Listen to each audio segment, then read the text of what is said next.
بالنسبه للتجربه الاولانيه خاصه بالتعرف على الكونستراكشن الداخلي للاله دي سي ماشين. الكونستراكشن الداخلي هو عباره عن ان انا اشوف اجزاء الاله من جوه، تمام. فالهدف من التجربه ان انا اتعرف على الاجزاء الداخليه للاله، تمام. اشوف الكومبوننت من جوه عامله ازاي، اجزاء الميكانيكيه عامله ازاي، اشوف دور كل واحده، تمام.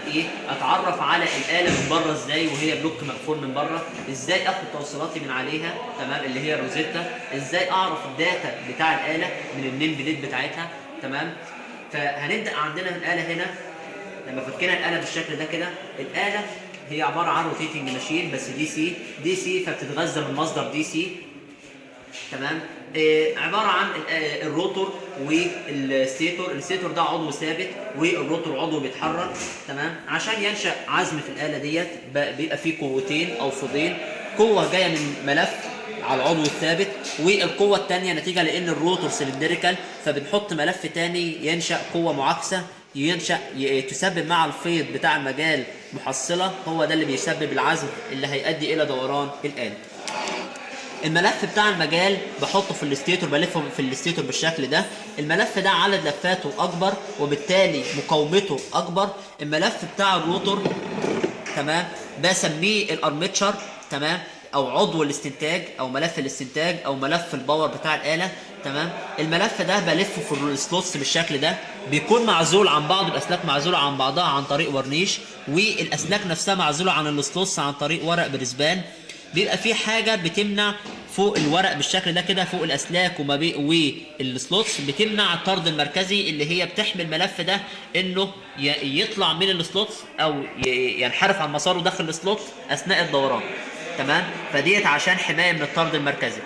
اطراف الملف بتاع الارمتشر ديت هتطلع من الاله، انا عايز اخد الطرفين اللي طالعين من الملف ده، بس الملف ده بيتحرك فبالتالي ما اقدرش اخد منه الطرفين كده بشكل مباشر، فباخد الطرفين عن طريق براشز او فرش كربونيه. الفرش الكربونيه ديت بتكون ثابته. لما باجي ابص هنا كده، هي عباره عن حاجه ثابته بالشكل ده كده، تمام.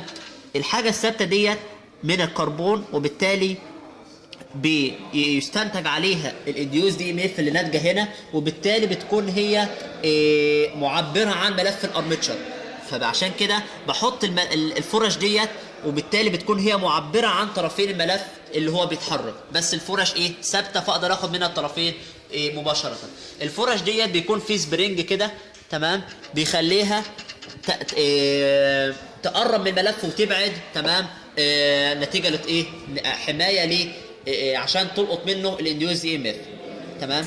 الفرش ديت هتلقط من الملف الانديوز دي ام اف، تمام، بس نتيجه لان الفيض اللي هينشا في الملف ده متغير، الفيض هيتغير نتيجه للحركه بتاعته، الملف بيتحرك. ففاراداي بيقول الملف لو الملف بيتحرك ينشا على اطرافه انديوز دي ام اف، لو قطع بفيض الملف ده هينشا عليه انديوز دي ام اف بس اي سي متغيره مع الزمن نتيجه لقاعده فاراداي. الانديوز دي ام اف اللي هتنشا ديت الاي سي انا عايز اطلعها بره على البراشت او الفرش دي سي، تمام، لان الاله دي سي ماشين، وبالتالي لازم حاجه وسيط ما بينهم يحول الاي سي الى دي سي. فبحط ريكتيفاير ميكانيكال بالشكل ده اللي هو الكوميوتيتور. ده الكوميوتيتور اللي بحطه على ملف الارمتشر على الشافت بتاع الاله، تمام، بيحول لي الانديوز دي ام اف اللي طالعه الاي سي هنا الى دي سي تطلع على اطراف الفرش الكربونيه، تمام. فده وظيفه الكوميوتيتور اللي هو الريكتيفيكيشن. خلاص.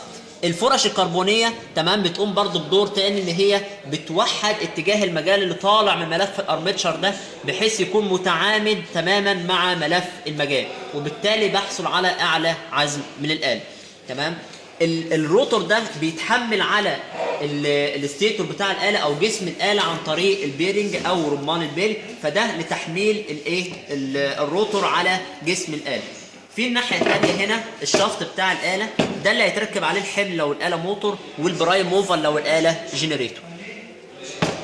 كده التركيب الداخلي للكونستراكشن الداخلي بتاع الاله من جوه. نيجي لو الاله مقفوله بلوك مقفول من بره، فبنشوف الاطراف بتاعتها اللي اقدر منها اوصلها في الدايره، فهلاقي في ملف الفيل ده هو بالطرفين بتوعه، ملف الارمتشر بالطرفين بتوعه، بيفرق لي ما بينهم هو على الروزيتا عن طريق الدايره ديت، بيقول لي الملف ده هو على العضو الروتيتنج اللي هو الروتور اللي بيتحرك، تمام، وفي انديوز دي ان اف هنا، فبالتالي ده عضو الايه؟ عضو الارمتشر. والتاني عضو المجال مقاومته كبيره، فبيعمل لي مستطيل تخين كده بيعبرنا عن ان مقاومته اكبر. خلاص؟ فده طرفين الارمتشر الفيلد، وده طرفين الارمتشر، واوصلهم التوصيله اللي انا عايزها سواء تشانت او سيباريتي او سيريز زي ما هتاخده في الاله. بعد كده بشوف الداتا بتاعه الاله، فبشوف النيم بليد بتاع الاله، بلاقيه حاطط لي على النيم بليد بتاع الاله كده الريتنج، فبلاقيه بيقول لي ان الاله دي سي شرط، دي يعني دي سي تمام، لها جهد 200 فولت و10 امبير تمام، 1.8 كيلو وات ده الريتد باور، 3000 مينت ماينس 1 ده الار بي ام كسرعه بتاعتها، 170 فولت و6 من 10 امبير، يبقى كده ادانت جهدين وتيارين. طيب يبقى واحد منهم بتاع الارمتشر والتاني بتاع المجال، ملف المجال. طب افرق ما بينهم ازاي؟ ملف المجال مقاومته كبيره، وبالتالي تياره يكون اصغر من تيار الارمتشر. خلاص؟